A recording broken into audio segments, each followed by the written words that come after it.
নিরাপত্তার কথা চিন্তা করি, করব, সবাই করব। নিরাপত্তার কথা আমি চিন্তা করি না তা না। আমিও যদি আগে থেকে বুঝতে পারতাম যে আমাকে এরকম ভাবে তারা চাপে ফেলবে, হয়তো আমি আরো ভয় পেতাম। আমি যে ভয় পেয়ে তা না।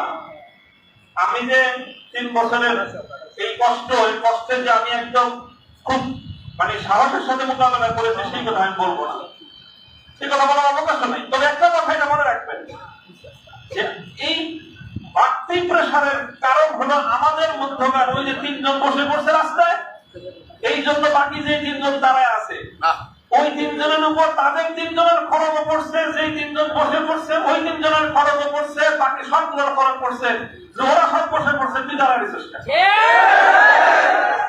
এটা হলো সমস্যা।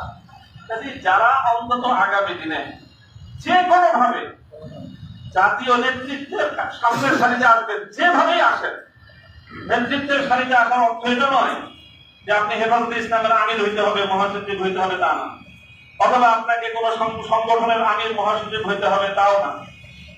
যারা যেভাবে নেতৃত্বের সামনের আসনে চলে আসবেন, বিভিন্ন বিভাগীয় পর্যায়ে, জাতীয় পর্যায়ে, আপনাদের কি কথাটা মনে রাখতে হবে যে আপনার দুর্বলতা শুধু আপনাকে নিরাপদ করে তা নয়, এবং আপনার দুর্বলতা আরো 3 জনের জন্য বাড়তি ঝুঁকি তৈরি করে।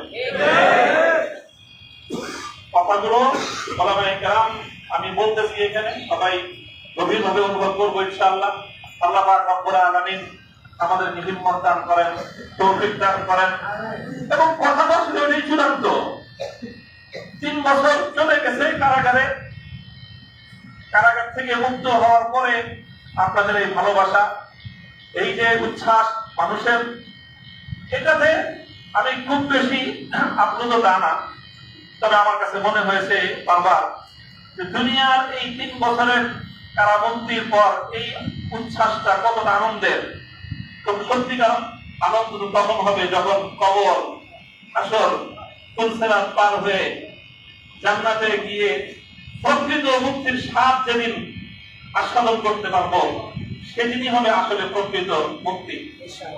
যদি আমি সেই মুক্তির কোন ব্যবস্থা না হলো, আপনাদের এই অভিনন্দন, আপনাদের এই সংবর্ধনা, আপনাদের এই উচ্ছ্বাস 2 পয়সার কোনো মূল্য লাগে না।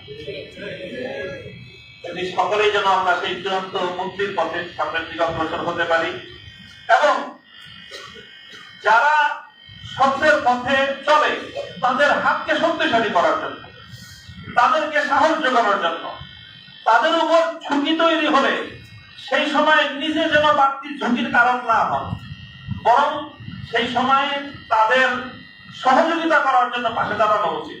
তাহলে পরিস্থিতিটা অনেকটাই সহজ হয়, অনেকটা সহজ হয়।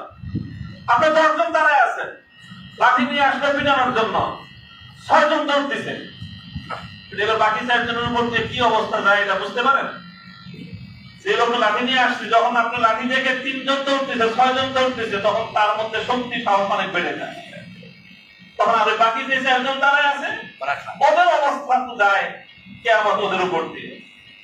আপনারা যে বাকি 6 জন দৌড়তেছেন, আপনারা শুধু নিজের নিরাপত্তার কথা চিন্তা করলেন, যারে মাঠে একা ফেলে গেলেন তার পরিস্থিতিটা কি হবে সেটা কি একবার ভেবেছেন? যারা নেতৃত্বের আসনে আছেন, ধারে কাছে আছেন, সবাই আগে এই কথাটা চিন্তা করে যদি মনে করেন যে হ্যাঁ আপনার মধ্যে আপনি সেই দুর্বলতাই খুঁজে পান, 6 জন সাথীকে ময়দানে একা ফেলে বাকি 6 জন আপনারা পালায়ে যাবেন, তাহলে দোহাই লাগে আগে আপনি নেতৃত্বের আসন থেকে বেরো সরে যান।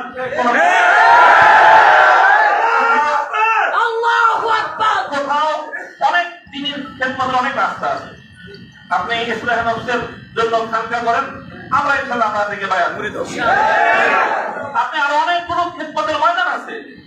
আপনি যখনই নেতৃত্বের কোন একটা জায়গায় থাকবেন, তখন আপনাকে মনে রাখতে হবে যে আপনি হয় বাতিলের মোকাবেলা করবেন, আর না হয় আপনি আপনার সাথীর জন্য আরো বড় কষ্টের কারণ হয়ে যাবেন।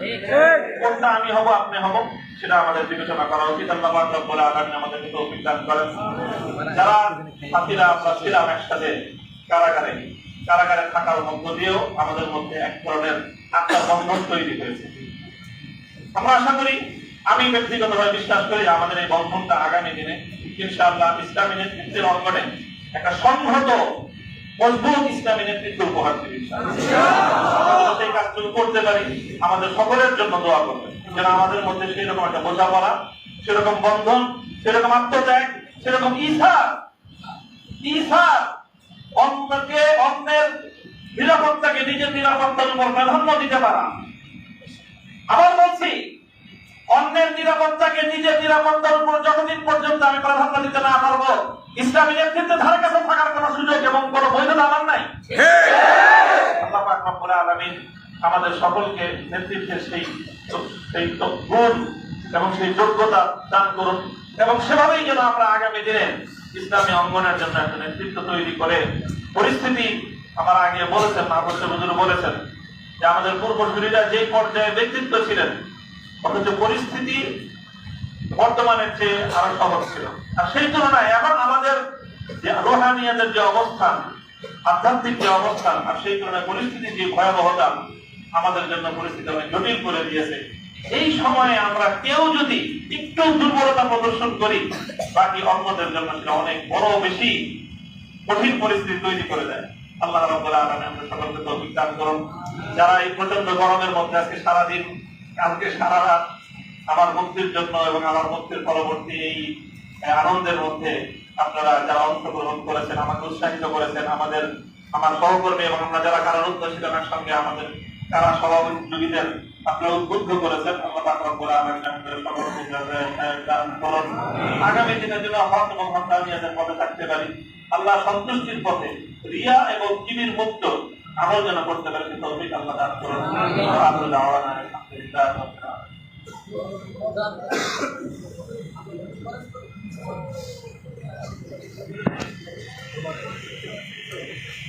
اللهم صل على محمد وعلى آل محمد كما صليت على إبراهيم وعلى آل إبراهيم إنك حميد مجيد. اللهم صل على محمد النبي وعلى آله وسلم تسليما.